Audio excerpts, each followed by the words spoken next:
Namaste, beloveds.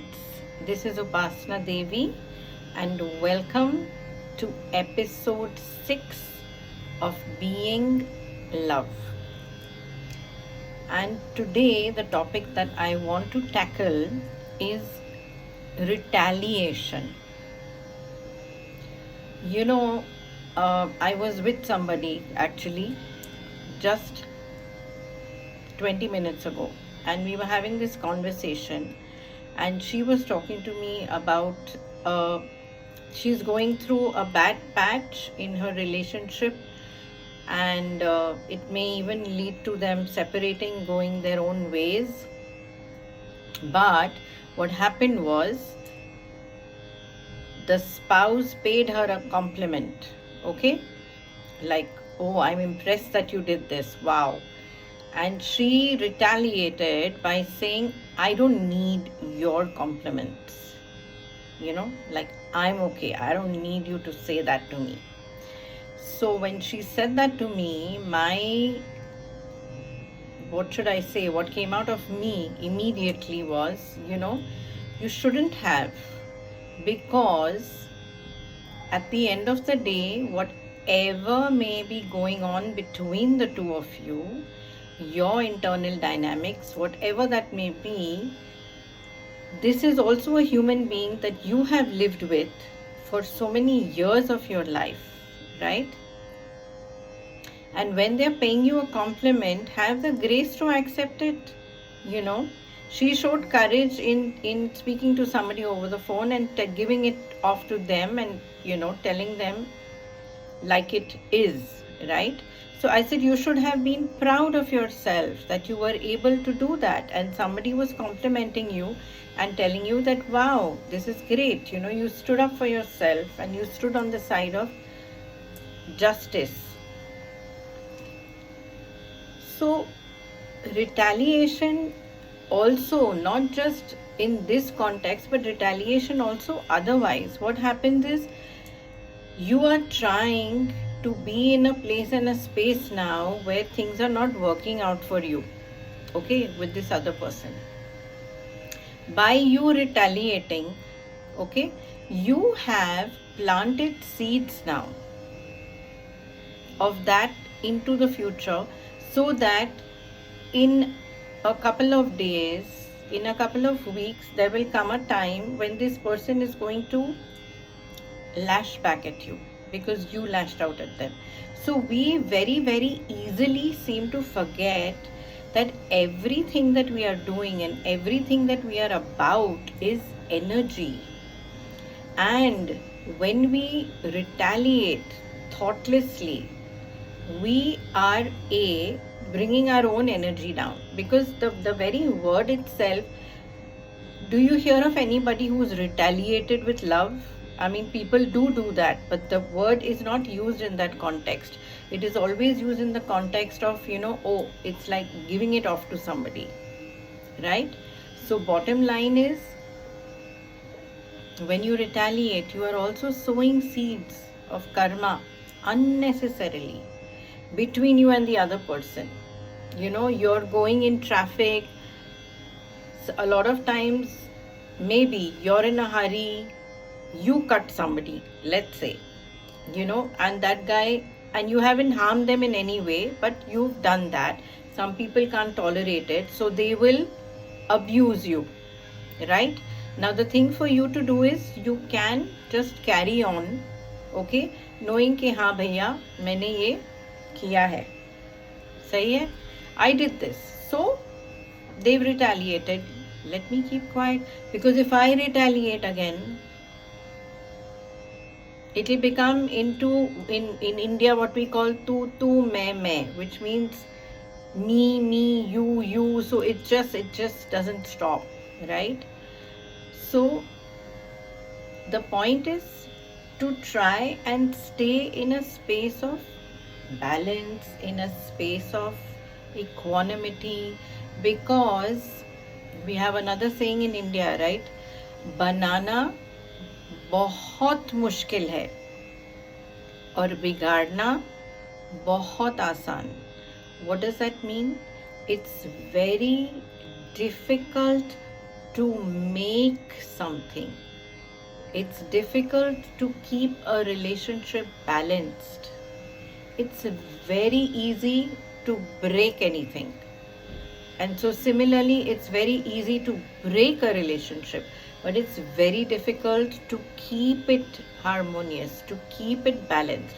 And so even if you're going through a phase where you are not necessarily even,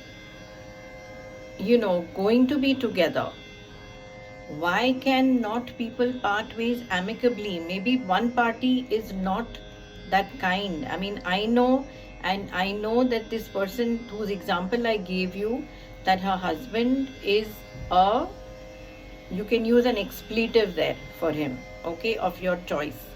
So he's that kind of a person, he's somebody who's extremely unstable. So he's beyond bipolar, okay? And I don't like to use such terminologies because we should not be putting people into boxes, but just to let you know. But even if somebody is like that, and even if being around them makes you feel that, you just want to break things, either you get out with dignity, do what you can to get out of it, and while you are there, watch yourself, because that is what matters. Finally, in the end, you matter. They don't matter. You matter. What you are doing to yourself matters. How your vibes are going to be after that interaction matter. And if you say or do something that's going to pull you down so much that it's going to be with you for the rest of the day, it's not worth it. It's really not worth it. Nobody is worth it. Nobody is worth it. You keeping your peace, your calm is more important than anything at all. You coming out dignified through it all is what matters. You coming out with your self-worth, your self-respect intact is what matters. And yes, there are times that we yell, we shout, we fight, and even that is fine. That is fine. You do not need to beat yourself up about it. But my point right now that I'm trying to make is, as far as possible, we should, at least those of us that are walking the path, those of us that are wanting to move higher, we are wanting to ascend. We talk such high funda stuff, and we are reading, and we're all over the place on social media, and we're like, oh, I'm doing this class, and I'm doing that meditation, and I'm doing falana, and I'm doing dhamaka. But at the end of the day, what are you doing in your life? What are you doing on a day-to-day basis with the people that you live with? Are you able to keep your cool in your own home? Are you able to keep your cool in places and spaces where you are the boss, maybe at work, so you have people who are juniors? The tendency of the human is to always try and overpower the weaker ones, right? That's what the animals do as well. So that's the animal in us, So at the end of the day, are you doing that? Are you doing that? Are you the recipient? And if you are the recipient, and if it's extremely bad, then you must take help. You must do what you think is right for you to move ahead. But yes, try as far as possible to stay in that space of love, because finally, in the end, this is where we're going. Like the message we put out recently about where 2023 is going to take us, and it's going to be all about balancing and controlling of our emotions. And the more that we start observing things, the more that we start looking at what's happening, the better it is. Let me share with you. So my own experience. So I was in this huge, firstly, in a traffic jam was much later. Before that, I was on the road for 40 minutes waiting for a cab, and I could not get one. And I'm calling this master, that angel, this, that, all the magic possible. Kuch bhi nahi hua. Okay, nothing happened. And I'm like, why? I tried everything, and I said, God, why is this happening to me today? You know? And then I said, wow, if this is what you are doing, if this is something that is karmic, that I need to be releasing at this point in time, something that I have created that has come forth in my life, I was like, शुक्र शुक्र शुक्र, gratitude gratitude gratitude कि इतना थोड़े में कटा दिया. Meaning, you have taken something which could have been huge for me, and you've made it into such a tiny little thing where I'm just standing on the road and waiting to catch a cab for 40 minutes. It could have been something huge. It could have been something awful. But it wasn't. It wasn't. And then after that, I was in a jam when I was in my cab for the next 1.5 hours. And I was only in gratitude, and I was only smiling, and my cabbie, who kept grumbling throughout because of the traffic, must have thought I'm a wacko, that this lady is smiling away through the journey, because I was only in gratitude. I was able to accomplish so many of my prayers while I was traveling, and I was like, shukar, shukar, shukar, that I am sitting comfortably. I'm in an AC cab. I'm on my way home. I know that I'm going to reach home now, no matter how long it takes, right?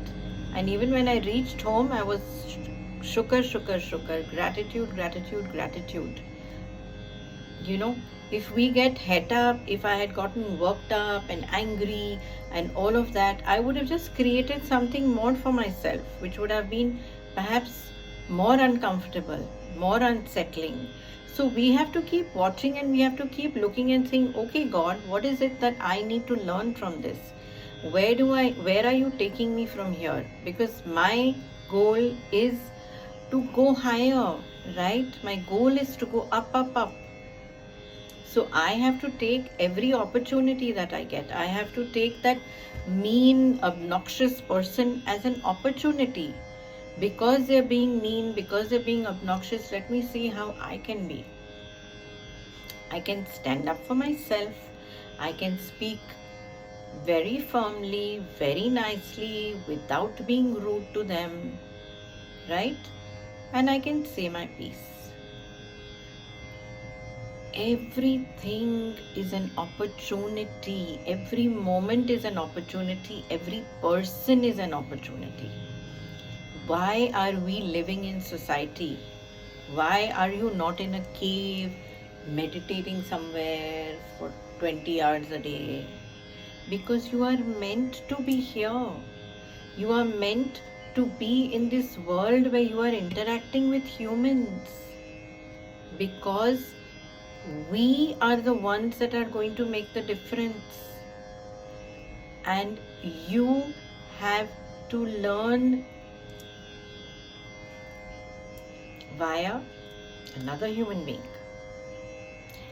They are our biggest barometers. They are the ones who show us where we are at in every moment. What am I feeling right now? Why is he's triggering me? It's bringing something up in me. What's happening? Why am I feeling like this? What can I do about it? You know, how can I help him? How can I help me? Right? That's what this journey is about. It's actually, you've read about this, you know this. The people that are the toughest in our lives to deal with are our biggest gurus. They're there for that reason, right? They're only and only there for that reason. They've taken a contract with you. They have told you,